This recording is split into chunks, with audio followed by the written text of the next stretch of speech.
Greetings and welcome to another Diablo 4 video.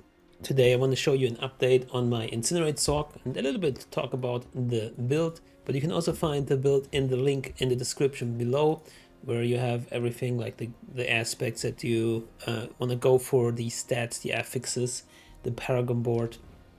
But just to quickly give you an overview, it's not like a perfect gear, of course, yet. I am level 98. I've found a bunch of great affix gear, but it doesn't really necessarily match what I need. It's just a nice bonus.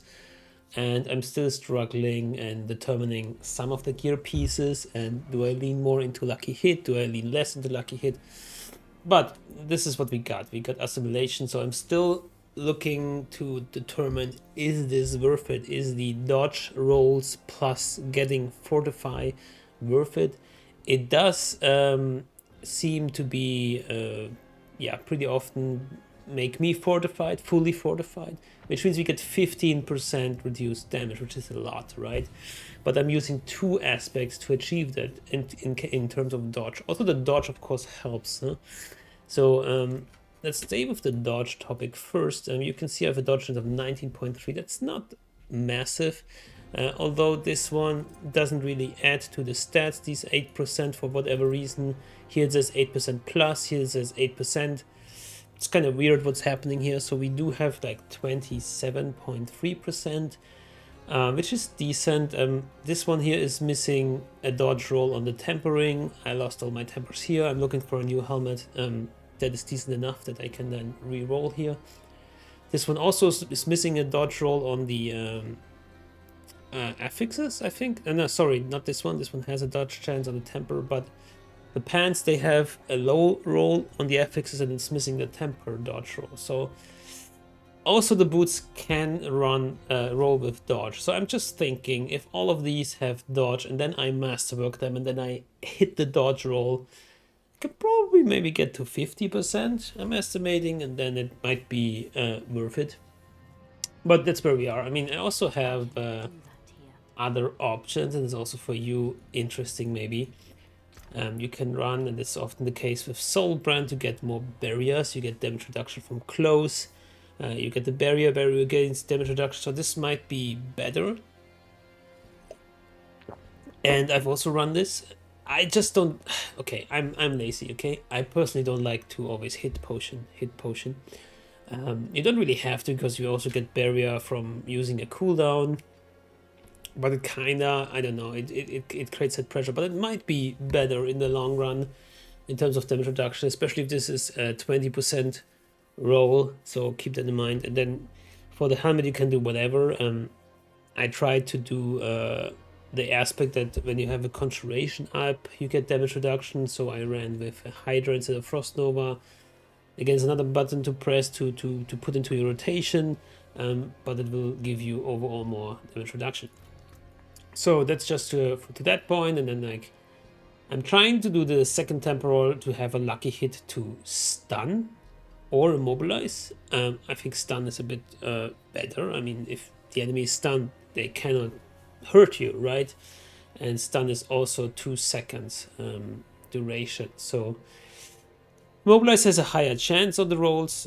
Stun is more effective. You can do whatever you want. Overall, why I do this, I also run the control aspect, so I have more damage against immobilized, stunned, or frozen enemies.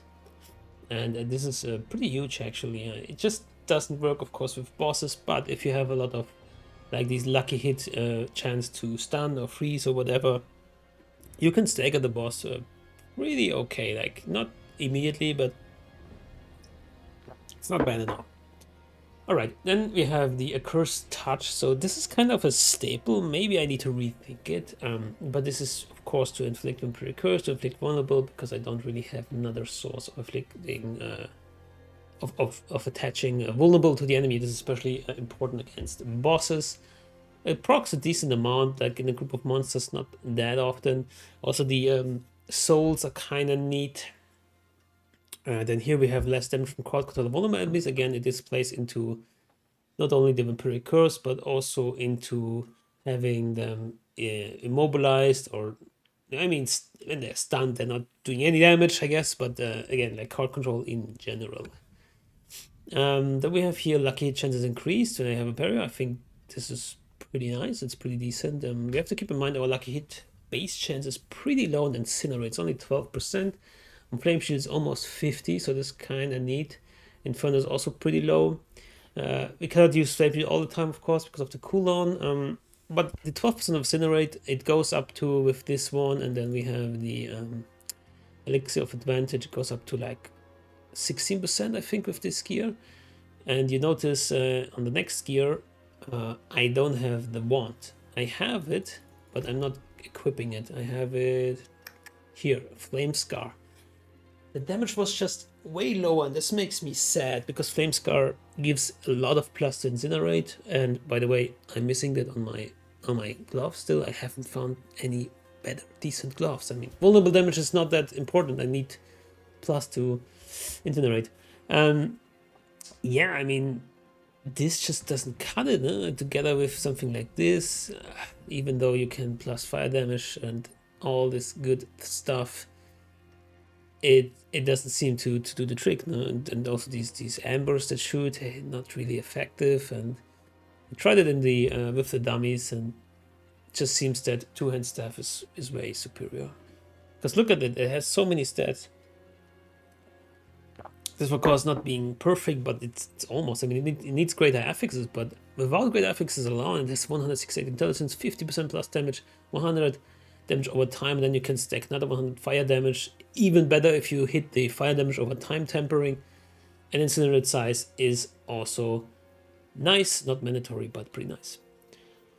So that's where we're at in terms of the weapon. And then, yeah, I have like this. So weapon, of course, you put in the Flamethrower. This is also another point. You can put in a two-hand weapon then if you don't run the Flame Scar, and then it gives you a huge bonus. I think this is 160, and then if you would put it on the amulet, you get like 120, I think. So you're getting 40% more damage with each split. So it's like 120% more damage just because we're using and it's a multiplicative damage. So I don't know. It's hard to beat even with like maybe you need like a 4 greater FX Flame Scar, and then you can beat it, and then with lucky hit. But lucky hit effectively doesn't do much unless you run X-Fall. Like in terms of damage, it just doesn't add damage to lucky hit.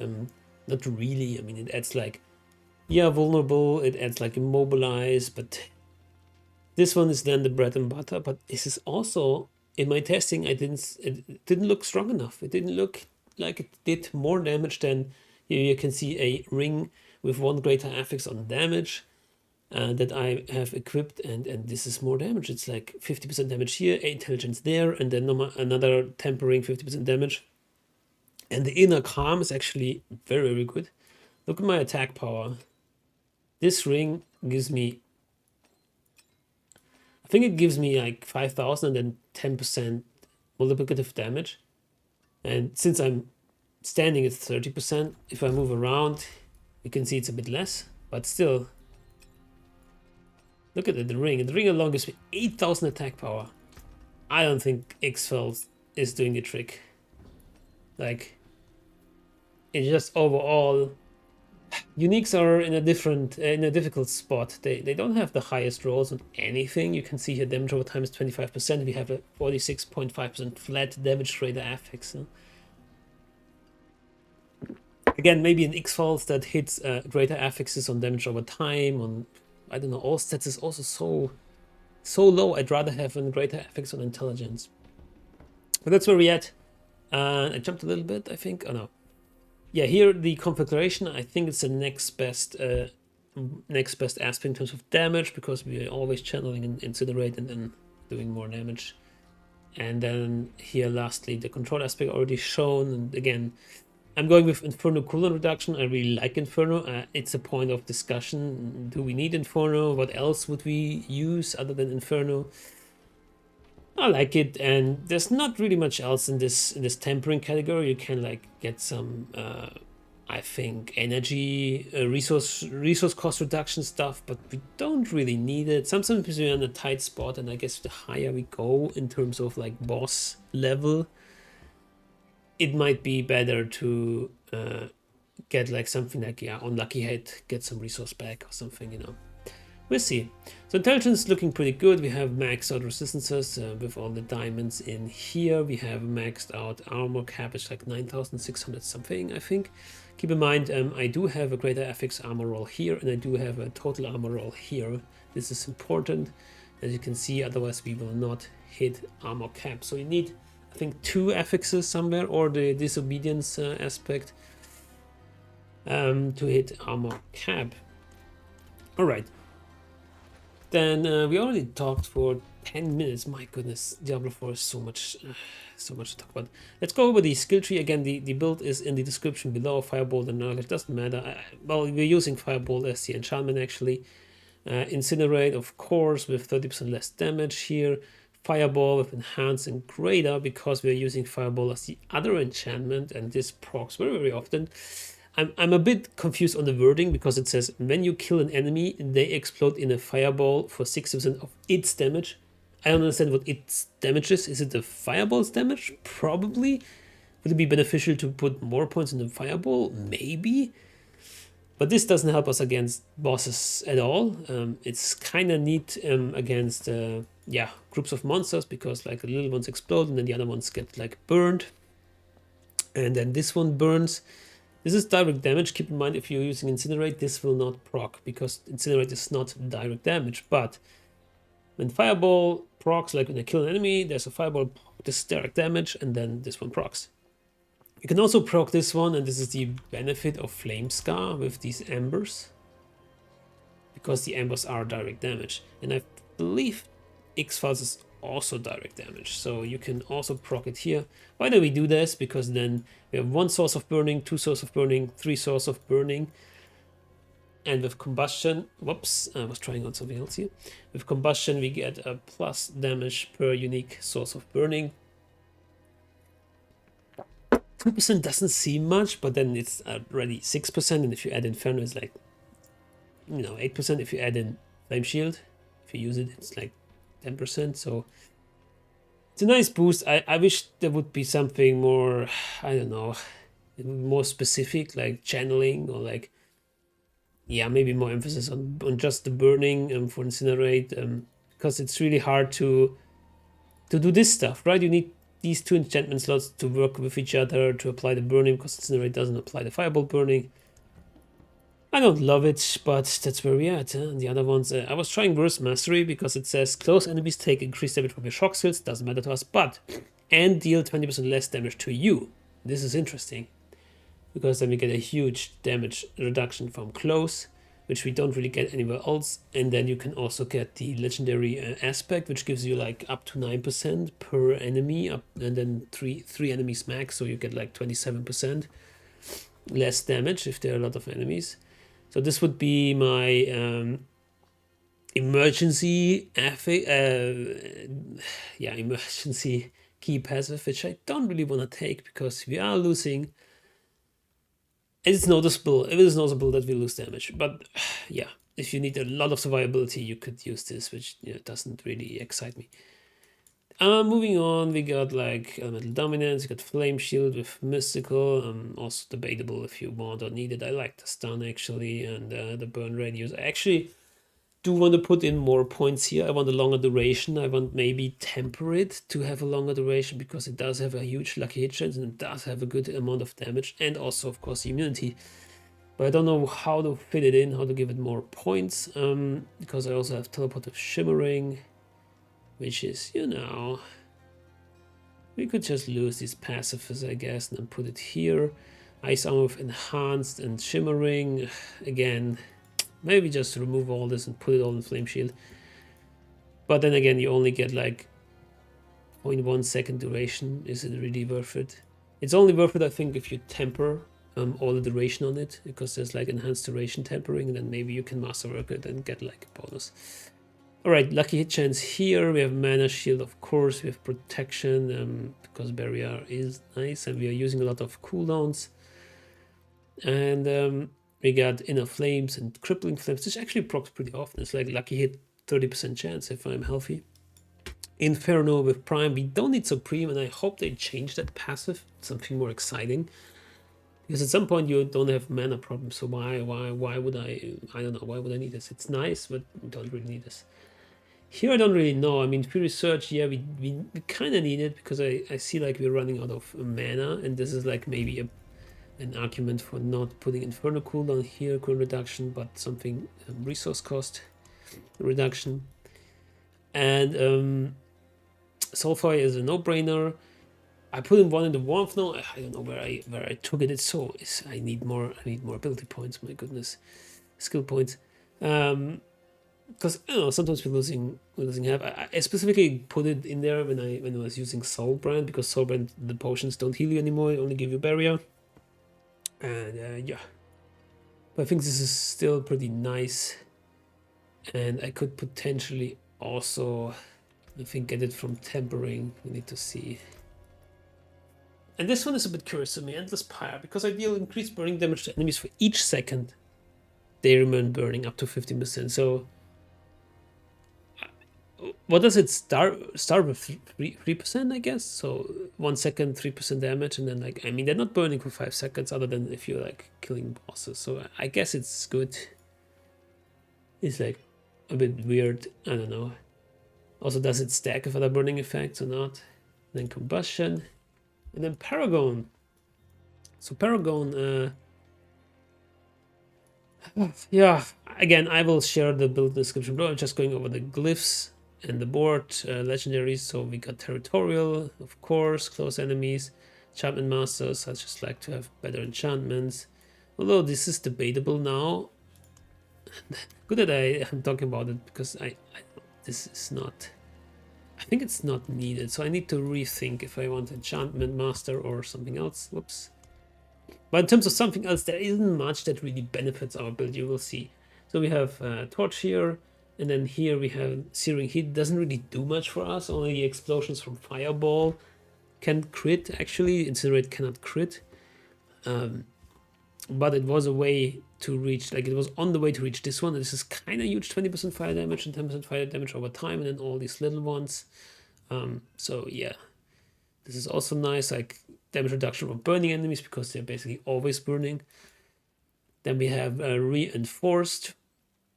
Again, like damage reduction by barrier. We don't get Frigid Fate, of course. I'm just using this board to get the glyph, and then some vulnerable damage right here. And then we have Exploit, because we are using vulnerable damage. You could make an argument for control. Maybe that's better. Well, it's not upgraded to rank 15, but still. That was what was my thinking also with the lucky hit on stun, because we can get control, and we not only do more damage to crowd control targets, we also do more damage, 20% increased damage to stunned or frozen enemies. So you can also go with the lucky hit chance on making enemies frozen. That would be cool. Incinerate them, but they are frozen. Yeah, maybe we'll do that. And then going up here, Kindling. We are not hitting the willpower requirement here. Then Burning Instinct is kind of the only one that's kind of big. Not getting anything out of critical strike damage bonus, because we're not going for critical strike damage bonus, but we are going for intelligence, so we're getting more burning damage here. This was actually a huge boost. Alright, there's no really season mechanic other than like elixirs, but I guess we should do some gameplay.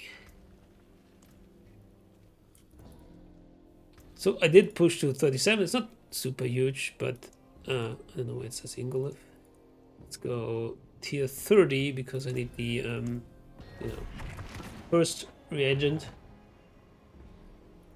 Also on the higher tier, I struggled with the boss, so I need to think about how can I kill the bosses better. Again, my enchantments currently are not really helping me that much. It only helps me against monsters, because I need some bodies to kill to proc the fireball. So I'm thinking about, what can I do for a single target, But basically, this build is super fun. Just go in, I need time to and you go up close, That's why actually on the temper rolls, I'm thinking about getting damage to close enemies, because damage to close enemies can roll higher than fire damage over time. And usually we are close, you know, like here. It's all close, we are close to the boss, because the closer you are, you have the chance to hit with all 3 flames, and it does stack. I'm not ready yet. So we're doing like million ticks against bosses. Here you can not see it, like they're dying too fast, of course. And here you saw a million briefly. And then don't be shy to use the defensive cooldowns, because you're always in the middle of it, you know. And we have a lot of defensive cooldowns.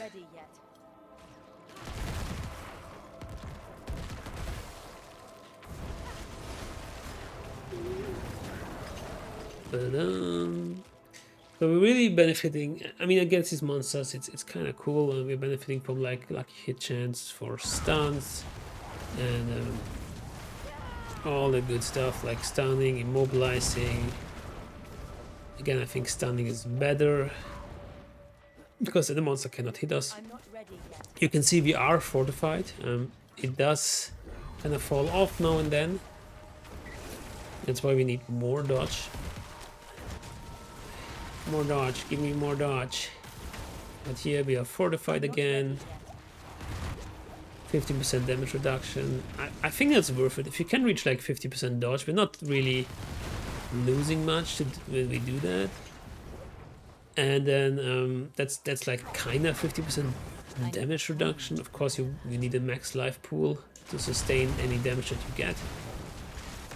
But then you reach fortified, and you get 15% damage reduction, which is kind of neat.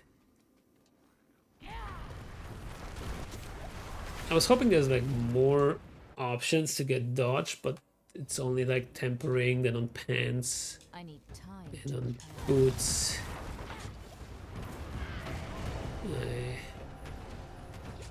Yeah, this guy is a problem. This shadow guy, problem here with Incinerate is that you are static. If you run around, you cannot shoot anything. That's a bit that part kind of sucks. Maybe I should look into like a conjuration build, and then because these guys, whoops, the shadows that spawn, they can like one-shot you easily.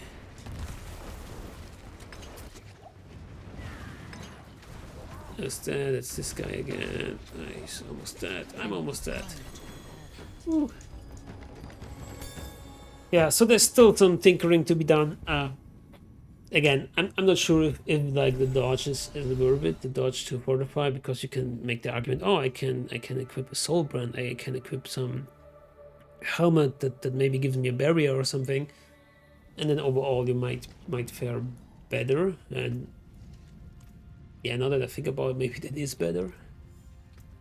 But with soul brand, it's just tempering is so strong. I cannot temper this. But on paper it seems better. I'm losing the dodge. Maybe dodge is a red herring. We'll see. I will update you. If you watched until the end of this video, thank you very much. And if you like this kind of content, please like and subscribe to give me an indication that yeah, I should do more like this. I hope you're enjoying season 4, and I'll see you in the next one. Good luck, have fun, and goodbye.